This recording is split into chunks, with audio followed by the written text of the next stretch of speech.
ಮಕ್ಕಳು ಮೊಮ್ಮಕ್ಕಳು ಪತಿಯ ಪ್ರಾರ್ಥನೆ ಫಲಿಸಲೇ ಇಲ್ಲ. ವೈದ್ಯರ ಶ್ರಮವೂ ಫಲ ಕೊಡಲಿಲ್ಲ. 4 ದಿನಗಳಿಂದ ಆಸ್ಪತ್ರೆಯಲ್ಲಿ ಚಿಕಿತ್ಸೆ ಪಡೆದಿದ್ದ ಮಾಜಿ ಪ್ರಧಾನಿ ಎಚ್.ಡಿ. ದೇವೇಗೌಡರ ಪತ್ನಿ ಚೆನ್ನಮ್ಮ ನಿನ್ನೆ ವಿಧಿವಶರಾಗಿದ್ದಾರೆ. ಸಂಜೆ ಇಂಥದ್ದೊಂದು ಸುದ್ದಿ ಬರಸಿಡಿಲಿನಂತೆ ಬಂದೆರಗ್ತಾ ಇದ್ದಂತೆ ಇಡೀ ದೇವೇಗೌಡರ ಕುಟುಂಬ ಕಣ್ಣೀರಾಗಿದೆ.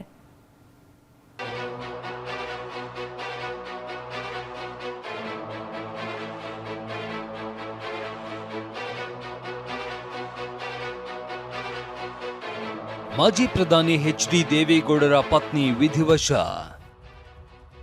ಬೆಂಗಳೂರಿನ ಆಸ್ಪತ್ರೆಯಲ್ಲೇ ಉಸಿರು ನಿಲ್ಲಿಸಿದ ಚೆನ್ನಮ್ಮ. ರಾಜ್ಯ ರಾಜಕೀಯದ ದೊಡ್ಡಗೌಡರ ಮನೆ ಅಂತಾನೆ ಕರೆಸಿಕೊಳ್ಳೋ ದೇವೇಗೌಡರ ಕುಟುಂಬಕ್ಕೆ ಬರಸಿಡಿಲೆ ಬಡಿದಂತಾಗಿದೆ. ಇಡೀ ಕುಟುಂಬದ ನೊಗ ಹೊತ್ತು ಸಾಕ್ತಾ ಇದ್ದ ಎಚ್.ಡಿ. ಪತ್ನಿ ಚೆನ್ನಮ್ಮ ವಿಧಿವಶರಾಗಿದ್ದಾರೆ. ನಿನ್ನೆ ಸಂಜೆ 4 ಗಂಟೆಗೆ ತಮ್ಮ 85 ವರ್ಷಗಳ ಸಾರ್ಥಕ ಬದುಕಿಗೆ ಪೂರ್ಣ ವಿರಾಮ ಹೇಳಿದ್ದಾರೆ.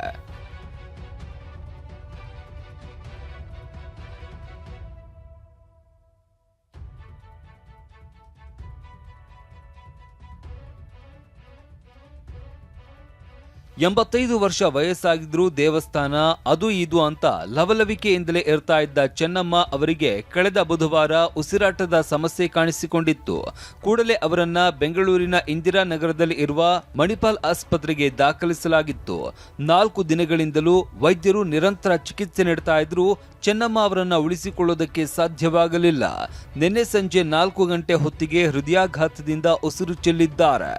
ನಮ್ಮ ಒಂದು ಕುಟುಂಬದಲ್ಲಿ ನಮ್ಮ ತಂದೆಯ ಒಂದು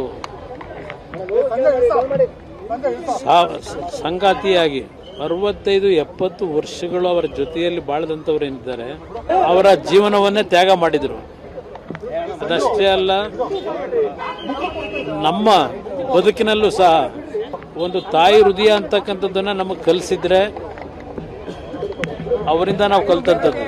ಹಾಸನ ಜಿಲ್ಲೆ ಹೊಳೆನರಸೀಪುರ ತಾಲೂಕಿನ ಮುತ್ತಿಗೆ ಹಿರೇಹಳ್ಳಿಯಲ್ಲಿ 1941ರಲ್ಲಿ ಜನಿಸಿದ್ದ ಚೆನ್ನಮ್ಮ 1954ರಲ್ಲಿ ದೇವೇಗೌಡರ ಜೊತೆ ವಿವಾಹವಾಗಿದ್ರು. ಮಾಜಿ ಮುಖ್ಯಮಂತ್ರಿ ಹಾಲಿ ಕೇಂದ್ರ ಸಚಿವ ಎಚ್.ಡಿ. ಕುಮಾರಸ್ವಾಮಿ, ಮಾಜಿ ಸಚಿವ ಎಚ್.ಡಿ. ರೇವಣ್ಣ ಸೇರಿದಂತೆ ಚೆನ್ನಮ್ಮ ಅವರಿಗೆ 4 ಗಂಡು ಮಕ್ಕಳಿದ್ರೆ 2 ಪುತ್ರಿಯರೂ ಇದ್ದಾರೆ. ಇಂತಹ ತುಂಬು ಕುಟುಂಬವನ್ನ 7 ದಶಕದಿಂದ ನಿಭಾಯಿಸಿದ್ದ ಚೆನ್ನಮ್ಮ ವಿಧಿವಶರಾಗ್ತಾ ಇದ್ದಂತೆ ದೊಡ್ಡಗೌಡರ ಮನೆಯಲ್ಲಿ ಶೋಕ ಆವರಿಸಿದೆ. ಆಸ್ಪತ್ರೆಯಲ್ಲೇ ಇದ್ದ ಎಚ್.ಡಿ. ಪತ್ನಿ ನೆನೆದು ಕಣ್ಣೀರು ಹಾಕಿದ್ರೆ ರೇವಣ್ಣ, ಕುಮಾರಸ್ವಾಮಿ ಭಾವುಕರಾಗಿನೇ ಆಸ್ಪತ್ರೆಗೆ ದೌಡಾಯಿಸಿದ್ರು. ಮೊಮ್ಮಗ ನಿಖಿಲ್, ಅಳಿಯ ಡಾಕ್ಟರ್ ಮಂಜುನಾಥ್, ಸೊಸೆಯಂದಿರು ಆಸ್ಪತ್ರೆಗೆ ಆಗಮಿಸಿದ್ರು. 1.5 ವರ್ಷದಿಂದ ಶ್ರೀಮತಿ ಚೆನ್ನಮ್ಮ ದೇವೇಗೌಡ ಅವರಿಗೆ ಉಸಿರಾಟದ ಸಮಸ್ಯೆ ಇತ್ತು. ಹೀಗಾಗಿ ಹಿಂದೆ 6 ತಿಂಗಳ ಹಿಂದೆ ಕೂಡ ನಾವು ಆಸ್ಪತ್ರೆಗೆ ಅಡ್ಮಿಟ್ ಮಾಡಿದ್ವಿ. ಅವರು ವಿಧಿವಶ ಆಗಿರೋದು ನಮಗೆಲ್ಲ ಬಹಳ ನೋವಿನ ಮತ್ತು ದುಃಖದ ಸಂಗತಿಯಾಗಿದೆ. ಇನ್ನು ಸಹೋದರಿಯ ಸಾವಿನ ಸುದ್ದಿ ಗೊತ್ತಾಗ್ತಾ ಇದ್ದಂತೆ ಅತ್ತ ಹಾಸನದಲ್ಲಿ ಇರುವ ಚೆನ್ನಮ್ಮರ ತಮ್ಮ ವಿಶ್ವನಾಥ್ ಕಣ್ಣೀರು ಹಾಕಿದ್ರು. ಅವರು ನನಗೆ ಅಕ್ಕ ಅಲ್ಲ, ತಾಯಿಯಂತೆ ಇದ್ರು ಅಂತ ಟಿವಿ9 ಜೊತೆ ಮಾತನಾಡುತ್ತಾ ಕಣ್ಣೀರಾದ್ರು. ಆದ್ರೆ ನಮ್ಮ ಭಾವ ಮತ್ತು ನಮ್ಮ ಅಕ್ಕನೇ ನಮ್ಮನ್ನ ಕಾಪಾಡ್ಕೊಂಡ್ಬಂದ್ರು ಸರ್. ನಮಗೆಲ್ಲ ಅವರೇ ದೇವರು ಸರ್. ನಮ್ಮಿಬ್ಬರು ಅವರಿಬ್ಬರು ದೇವ್ರ ಸಮಾನ ಸರ್ ನಮಗೆ. ಇದುವರೆಗೂ ಇವನ್ ಟುಡೇ ನಮ್ಮನ್ನು ಅಷ್ಟು ಇದನ್ನಾಗಿ ಅವರ ಸ್ವಂತ ಮಕ್ಕಳಂಗ ನಮ್ಮನ್ನು ಅದೇ ಟೈಪು ನಮ್ಮನ್ನೆಲ್ಲ ಕಾಪಾಡಿದ್ರು ಸರ್. ಪದ್ಮನಾಭನಗರದ ನಿವಾಸದಲ್ಲಿ ಅಂತಿಮ ದರ್ಶನ. ಮಣಿಪಾಲ್ ಆಸ್ಪತ್ರೆಯಲ್ಲಿ ವಿಧಿವಶರಾಗಿದ್ದ ಚೆನ್ನಮ್ಮರ ಪಾರ್ಥಿವ ಶರೀರವನ್ನ ರಾತ್ರಿ 8:30 ಹೊತ್ತಿಗೆ ಬೆಂಗಳೂರಿನ ಪದ್ಮನಾಭನಗರದಲ್ಲಿ ಇರುವ ಅವರ ನಿವಾಸಕ್ಕೆ ರವಾನಿಸಲಾಗಿತ್ತು. ಅಲ್ಲಿಗೆ ಆಗಮಿಸಿದ ಹಲವು ಗಣ್ಯರು ಅಂತಿಮ ದರ್ಶನ ಪಡೆದ್ರು. ಇನ್ನು ಪದ್ಮನಾಭನಗರದಲ್ಲಿ ಇರುವ ಮೈದಾನದಲ್ಲೇ ಅಂತಿಮ ದರ್ಶನಕ್ಕೆ ವ್ಯವಸ್ಥೆ ಮಾಡಲಾಗಿದೆ. ಇವತ್ತು ಬೆಳಗ್ಗೆ 7ರಿಂದ 9 ಗಂಟೆಯವರೆಗೆ ಪದ್ಮನಾಭನಗರದ ನಿವಾಸದಲ್ಲಿ ಪೂಜಾ ವಿಧಿವಿಧಾನಗಳು ನಡೆಯಲಿವೆ. 9ರಿಂದ ಬೆಳಗ್ಗೆ 11:30ರವರೆಗೂ ಅಂತಿಮ ದರ್ಶನಕ್ಕೆ ವ್ಯವಸ್ಥೆ ಮಾಡಲಾಗಿದೆ. ಸೋಮವಾರ ಚೆನ್ನಮ್ಮ ಅಂತ್ಯಕ್ರಿಯೆ. ಮಧ್ಯಾಹ್ನದ ಬಳಿಕ ಹಾಸನದ ಹೊಳೆನರಸೀಪುರಕ್ಕೆ ಪಾರ್ಥಿವ ಶರೀರ ರವಾನೆ ಆಗಲಿದೆ. ಹೊಳೆನರಸೀಪುರದಲ್ಲಿ ಅಂತಿಮ ದರ್ಶನಕ್ಕೆ ವ್ಯವಸ್ಥೆ ಮಾಡಲಾಗಿದೆ. ಸೋಮವಾರ ಅಂತ್ಯಕ್ರಿಯೆ ನಡೆಯಲಿದೆ. ಆದರೆ ಅಂತ್ಯಕ್ರಿಯೆ ಸ್ಥಳದ ಬಗ್ಗೆ ಇನ್ನೂ ನಿರ್ಧಾರವಾಗಿಲ್ಲ ಅಂತ ಪುತ್ರ ಕುಮಾರಸ್ವಾಮಿ ಹೇಳಿದ್ದಾರೆ. 11 ಗಂಟೆ ಮೇಲೆ ಅವರು ಜನ್ಮ ಕೊಟ್ಟಂಥ ಸ್ಥಳ ಹಾಸನ ಜಿಲ್ಲೆ, ನಮ್ಮ ತಂದೆಗೆ ಜನ್ಮ ಕೊಟ್ಟಂಥ ಸ್ಥಳ. ಅಲ್ಲಿಗೆ ಅವರನ್ನು ಶರೀರವನ್ನು ತೆಗೆದುಕೊಂಡು ಹೋಗ್ತಕ್ಕಂಥದ್ದಕ್ಕೂ ತೀರ್ಮಾನ ಆಗಿದೆ. ಮನೆಗೆ ಹೋದ ನಂತರ ಮುಂದಿನ ಕಾರ್ಯಗಳು ಏನು ಅಂತಕ್ಕಂಥದ್ದು ತೀರ್ಮಾನಗಳನ್ನು ಎಲ್ಲ ಸೇರಿ ಮಾಡಬೇಕು ಅಂತ ಇದ್ದೇವೆ. ಸಕಲ ಸರ್ಕಾರಿ ಗೌರವದೊಂದಿಗೆ ಚೆನ್ನಮ್ಮ ಅಂತ್ಯಕ್ರಿಯೆಗೆ ನಿರ್ಧಾರ. ಸಕಲ ಸರ್ಕಾರಿ ಗೌರವದೊಂದಿಗೆ ಅಂತ್ಯಕ್ರಿಯೆಗೆ ನಿರ್ಧರಿಸಿದ್ದೇವೆ ಅಂತ ಸಿಎಂ ಡಿಕೆ ಶಿವಕುಮಾರ್ ಹೇಳಿದ್ದಾರೆ.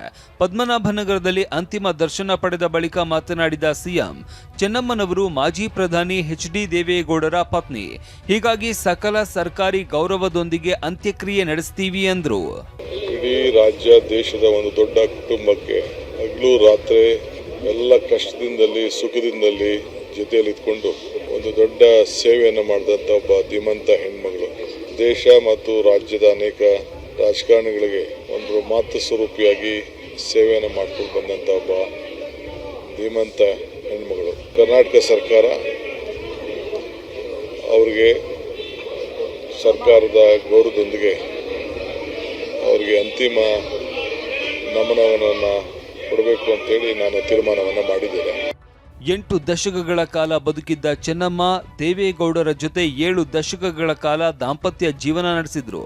6 ಮಕ್ಕಳ ತಾಯಿಯಾಗಿದ್ದ ಚೆನ್ನಮ್ಮ ಎಂದಿಗೂ ಹಮ್ಮು ಬಿಮ್ಮು ತೋರಿಸಿರಲಿಲ್ಲ. ಇಂತಹ ಸರಳ ಜೀವಿ ಇವತ್ತು ವಿಧಿವಶರಾಗಿರೋದು ಕರುನಾಡೆ ಕಂಬನಿ ಮಿಡಿಯುವಂತೆ ಮಾಡಿದೆ. Bureau report, TV9.